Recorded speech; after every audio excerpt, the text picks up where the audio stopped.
2011 காலகட்டம் அது. மேற்கு வங்கத்தில் 34 ஆண்டுகளாக ஆதிக்கம் செலுத்திய கம்யூனிஸ்டுகளை வென்று திரிணாமுல் காங்கிரஸ் ஆட்சி அமைத்திருந்த நேரம். அதே ஆண்டு கட்சிக்குள் சேர்ந்த ஒரு இளைஞருக்கு முக்கியத்துவம் அதிகரித்தது. இதனால் அந்த கட்சியின் வளர்ச்சிக்காக உழைத்த மூத்த அரசியல்வாதிகள் மம்தாவுக்கு எதிராக திரும்பி பாஜகவுடன் கைகோர்த்தனர். இதையெல்லாம் சற்றும் சட்டை செய்யாத மம்தா அந்த இளைஞனுக்கு அகில இந்திய இளைஞர் திரிணாமுல் காங்கிரஸ் கட்சியின் தேசிய தலைவர் பதவியை வாரிக் கொடுத்தார். இன்று மம்தாவுக்கு எதிராக பாஜக எரியும் அம்புகளுக்கு முதல் ஆளாய் பதிலடி கொடுக்கும் மேற்கு வங்கத்தின் பெரும் அரசியல் புள்ளியாக வளர்ந்து நிற்கும் அந்த இளைஞர்தான் அபிஷேக் பானர்ஜி. மம்தா பானர்ஜியின் சகோதரர் மகனான அபிஷேக் மேற்கு வங்க மாநிலத்தின் கல்கத்தாவில் 1987 ஆண்டு நவம்பர் 7 பிறந்தார். MP பிர்லா ஃபவுண்டேஷன் மேல்நிலைப் பள்ளியில் பள்ளிக் கல்வியை முடித்த அபிஷேக் கல்லூரி படிப்புக்காக டெல்லிக்கு சென்றார். அங்கு IIPM கல்லூரியில் ஹியூமன் ரிசோர்ஸ் மற்றும் மேனேஜ்மெண்ட் துறையில் இளங்கலை மற்றும் முதுகலை பட்டங்களை பெற்று தேர்ச்சி அடைந்தார். 2009 படிப்பை முடித்த அபிஷேக் தன்னுடைய அடுத்த நகர்வை அரசியல் பக்கம் திருப்பினார். 2011 மேற்கு வங்க சட்டமன்ற தேர்தலில் 34 ஆண்டுகள் வெற்றி கொடி நாட்டி வந்த CPM-ஐ வீழ்த்தி மம்தாவின் திரிணாமுல் காங்கிரஸ் ஆட்சி அமைத்தது.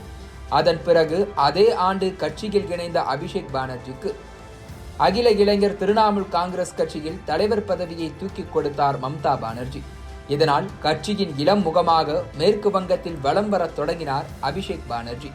மம்தா தனது மருமகன் அபிஷேக்குக்கு கட்சியில் கொடுத்த முக்கியத்துவம் சீனியர் அரசியல்வாதிகளுக்கு அதிருப்தியை ஏற்படுத்தியது.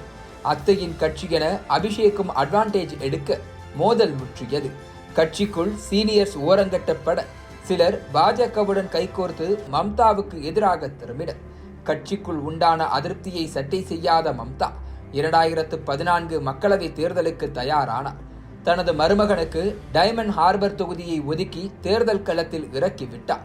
அத்தேர்தலில் CPM-இன் அபுல் ஹஸ்னத்தை 71,000க்கும் அதிகமான வாக்கு வித்தியாசத்தில் வீழ்த்தி மேற்கு வங்கத்தின் இளம் MP-யாக பாராளுமன்றத்துக்குள் அடியெடுத்து வைத்தார் அபிஷேக் பானர்ஜி.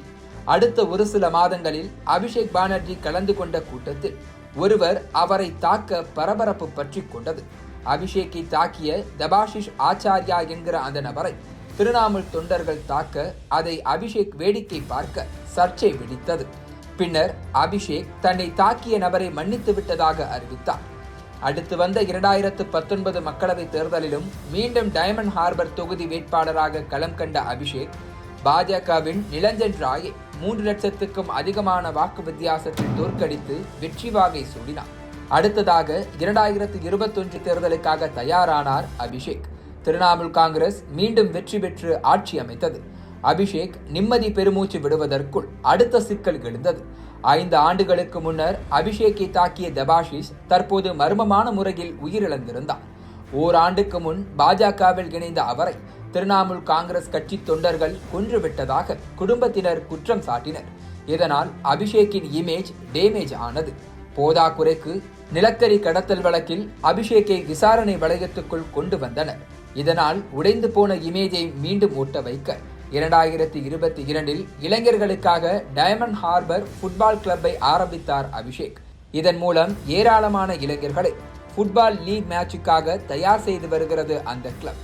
இப்படி சில மாதங்கள் விளையாட்டுத் துறையில் ஈடுபாடு காட்டியவரை மேற்கு வங்க அரசியலிலிருந்து தேசிய அரசியலுக்கு அழைத்துச் சென்றது ஒரு புதிய பதவி. பாஜக அரசுக்கு எதிராக எதிர்க்கட்சிகள் உருவாக்கியிருந்த இந்தியா கூட்டணியில் ஒருங்கிணைப்பு குழு உறுப்பினராக நியமிக்கப்பட்டார் அபிஷேக். இதன் மூலம் தேசிய அரசியலில் அவருக்கான முக்கியத்துவம் அதிகரித்தது. தற்போது மேற்கு வங்கத்தில் தனது டைமண்ட் ஹார்பர் தொகுதியோடு சேர்த்து மற்ற தொகுதிகளுக்கும் தீவிர பிரச்சாரம் செய்து வருகிறார். சந்தேஷ் காலி விவகாரத்தில் பாஜக பொய்ப்புகார் அளிக்க பெண்களை வற்புறுத்தியது, பாஜக பூத் பணியாளர்கள் குடிப்பதற்காக மட்டுமே 40 கோடி ரூபாய் செலவு செய்தது என பாஜகவை குறிவைத்து பிரச்சாரங்களை கட்டமைத்துள்ளார் அபிஷேக் பானர்ஜி. மாநிலத்தில் காங்கிரஸ் மற்றும் கம்யூனிஸ்டுகளோடு கூட்டணி இல்லை என்றாலும் தேர்தல் முடிவுகளுக்கு பிறகு இந்தியா கூட்டணியில் திரிணாமுல் காங்கிரசின் பங்கு முக்கியமானதாக இருக்கும் என தொடர்ந்து பேசி வருகிறார்.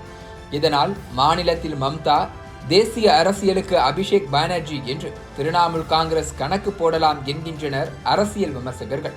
அத்தையின் உதவியுடன் மாநில அரசியலில் ஆதிக்கம் செலுத்தும் அபிஷேக் மம்தா எதிர்பார்ப்பின்படி தேசிய அரசியலிலும் ஜொலிப்பாரா என்பதே திரிணாமுல் தொண்டர்களின் தற்போதைய எதிர்பார்ப்பு.